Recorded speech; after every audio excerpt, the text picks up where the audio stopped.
Nutrition से भरपूर ये गोंद के लड्डू जो खाने में बहुत ही अच्छे लगते हैं और बहुत ही फ़ायदेमंद होते हैं। तो चलिए आज ही बनाते हैं। हमने इसमें कढ़ाई ले ली है, कढ़ाई में हमने घी डाल दिया है। घी डालने के बाद हम इसमें सारे जो हमारे ड्राई फ्रूट्स हैं वो हम उनको एक एक करके फ्राई करते हैं। तो सबसे पहले मैंने काजू ले लिया है, उसको धीमी धीमी आंच पर फ्राई करते हैं।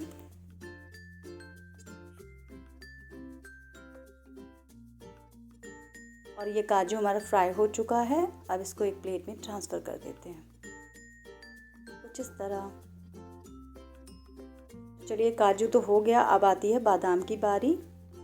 तो बादाम को भी हम इसी तरह से धीमी धीमी आंच पर फ्राई कर लेते हैं।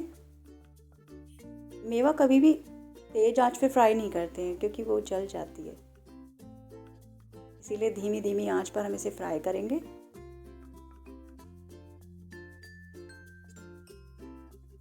और ये हमारे बादाम जो है ये भी फ्राई हो चुके हैं लगभग। तो हम इसको भी प्लेट में ट्रांसफ़र कर लेते हैं। बहुत ही फ़ायदेमंद होते हैं बादाम, काजू, ये तो बहुत ही फ़ायदा करते हैं। तो विंटर्स में ये सब चीज़ें ज़रूर खानी चाहिए। बच्चे जो हैं वो कुछ भी खाना नहीं चाहते तो लड्डू ज़रूर बनाएं उनके लिए, ताकि वो इस लड्डू के थ्रू कुछ उनके शरीर में पहुंच जाए। और ये गोंद है।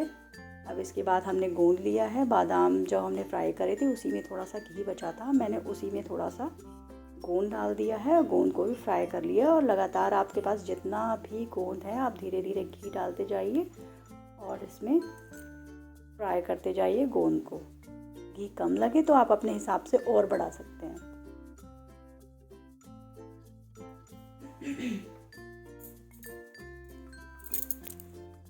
सर्दियों में बहुत फ़ायदे करता है ये।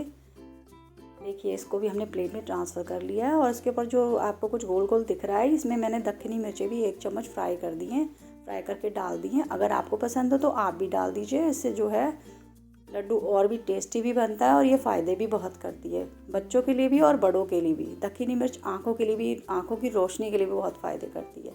तो अब हमने मखाने ले लिए हैं, मखाने को भी फ्राई करते हैं। मखानों को फ्राई करने के बाद इसको भी एक प्लेट में ट्रांसफ़र कर दिया है।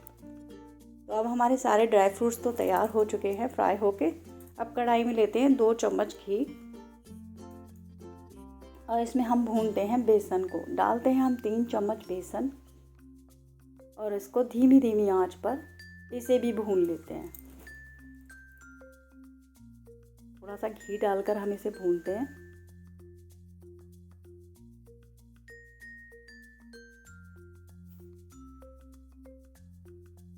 तो बेसन भी हमारा भुनकर तैयार होने वाला है, बस इसका कलर चेंज होने लगा है। जब तक ये गोल्डन ब्राउन नहीं हो जाता तब तक हम इसको थोड़ा सा भूनते रहेंगे। तो हमने अब बड़ी कढ़ाई ले ली है क्योंकि अब हमें आटा भी जो है फ्राई करना है इसमें। तो आटा को भी हमें इसी में भूनना है। अब जो हमारा जो है बेसन लगभग भुनकर तैयार हो गया है। और आपको कैसे पता लगाना है, थोड़ा सा गोल्डन कलर हो जाएगा इसका और स्मेल बिल्कुल अलग आने लगेगी। इसमें बहुत ही अच्छी स्मेल आने लगती है, खुशबू आने लगती है।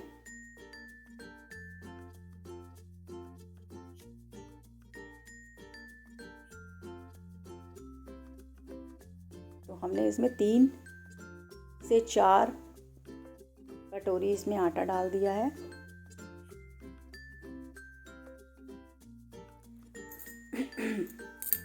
मेरा भी गला बहुत ख़राब हो रहा है, मैं जल्दी से बनाकर इसको खाने वाली हूँ ताकि मेरा गला भी अच्छा रहे। जो मैंने दक्खनी मिर्चें डाली, आप लोग इसमें सोंठ का पाउडर भी डाल सकते हैं। जो चीज़ें आप लाइक करते हैं वो इसमें सब मिक्स करते हैं। जो फ़ायदेमंद चीज़ें होती हैं वो हम सब इसमें डाल सकते हैं।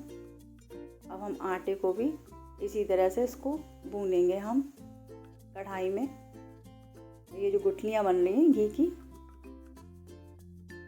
इसको हम करछी से दबा दबा कर पोड़ते जाएंगे और भूनते जाएंगे। आटे को भूनने में बहुत ही टाइम लगता है और जितना टाइम लगता है उतना ये फ़ायदेमंद भी होते हैं। थोड़ी सी मेहनत ज़रूर है लेकिन ये हमारे स्वास्थ्य के लिए बहुत ही फ़ायदेमंद होते हैं। तो प्लीज़ इस विंटर ज़रूर आपको उनके लड्डू बनाकर खाएं, क्योंकि इसमें प्रोटीन, विटामिन और कैल्शियम और क्या ही बताऊं, सारे न्यूट्रिशन से भरपूर होते हैं ये, और बच्चों के लिए, बड़ों के लिए, सभी के लिए फ़ायदेमंद होते हैं। तो आप मेरी तरफ से तो यही कहूँगी कि मैं आप ज़रूर बनाकर खाएं, क्योंकि फिर जब गर्मी आ जाती है तो आप इसे खाएंगे तो ये थोड़ा नुकसान करते हैं। तो ये जाड़ों में ही खाने की चीज़ है, तो आप इसे विंटर्स में ज़रूर बनाएं। आलस बिल्कुल भी ना करें, ज़रूर बनाएं और ज़रूर खाएं। तो देखिए हमारा आटा जो है भुनकर बिल्कुल रेडी है, इसका कलर चेंज होने लगा है। इसको भी खूब लाल करके भूनेंगे हम आटे को, और इसकी भी खुशबू इतनी अच्छी आने लगेगी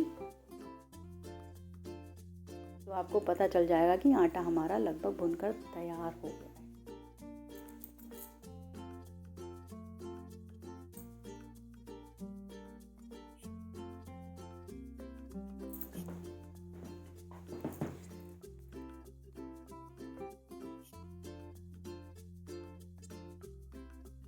लोहड़ी भी आ रही है, मकर संक्रांति भी आ रही है, तो आप ये लड्डू उन सब चीज़ों के लिए बिल्कुल परफेक्ट रहेंगे। बाजार से ना लाएं, बिल्कुल घर में बनाएं।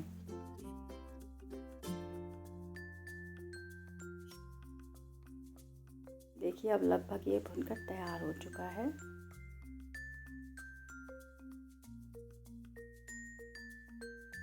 बहुत टाइम लगता है इसे बनाने में, लेकिन उसके बाद खाने में भी बहुत मज़ा आता है।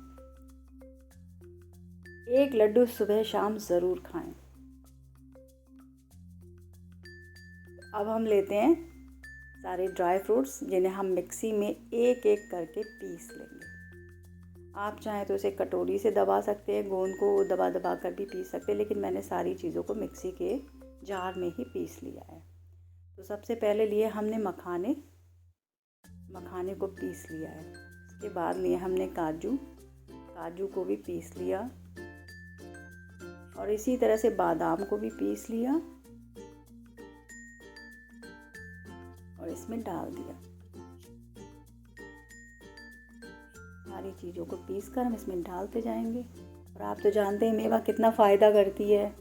बच्चे हैं वो खाना नहीं चाहते हैं मेवा को, उनको ऐसे ही दो तो वो खाना नहीं चाहेंगे, तो उनको इस तरीके से देंगे तो ये स्वादिष्ट भी लगते हैं और फ़ायदे भी करते हैं। अगर वो एक लड्डू भी दिन में एक बार खा लेते हैं तो बहुत फ़ायदा करेंगे उनको। तो आप ज़रूर बनाएं, ख़ास तौर से बच्चों के लिए तो ज़रूर बनाएं।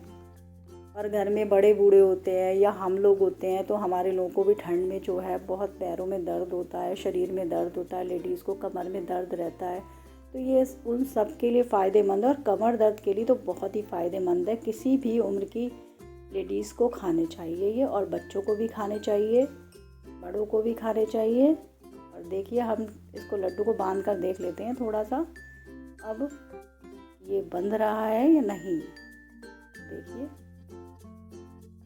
लड्डू बनने लगा है हमारा, तो यानी हमारा जो है मिश्रण तैयार हो चुका है। तो अब हम इसमें डालेंगे पिसी हुई चीनी या बूरा, आपके यहाँ जो चीज़ हो। आप चाहें तो गुड़ भी डाल सकते हैं इसमें। तो हम इसको बूरा को इसमें अच्छे तरह से मिक्स कर देंगे। सर्दियों में मेरा गला भी बहुत ख़राब हो रहा है, बोलने में बहुत दिक्कत आ रही है मुझे।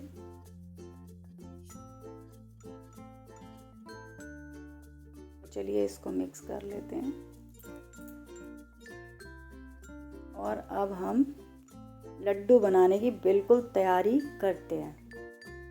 हाथों का यूज़ इसलिए किया है कि ताकि जो वो बूरा है या चीनी है, आपकी चीनी जो पीस कर डालते हैं इसमें, कुछ भी डाल दीजिए, गुड़ चाहें गुड़ डाल दीजिए, गुड़ को कस लीजिए, मिक्सी के जार में पीस लीजिए छोटा छोटा करके टुकड़ों में, और उसे इसमें डाल दीजिए। आप जो चीज़ पसंद करते हैं वो उसमें डाल दीजिए। वैसे गुड़ तो चीनी से ज़्यादा फ़ायदेमंद होती है, या बूरा से, और चीनी भी डालेंगे तो उसे पीस कर डालेंगे। तो देखिए लड्डू बिल्कुल बनकर तैयार हो गए हैं, कुछ इस तरह। देखिए ऐसे हाथों से दबाइए आप, और फिर बिल्कुल इनको थोड़ा सा ज़रा सा हिला दीजिए। बिल्कुल रेडी है हमारा दूध का लड्डू। तो ज़रूर बनाएं और सब्सक्राइब करके जाएं।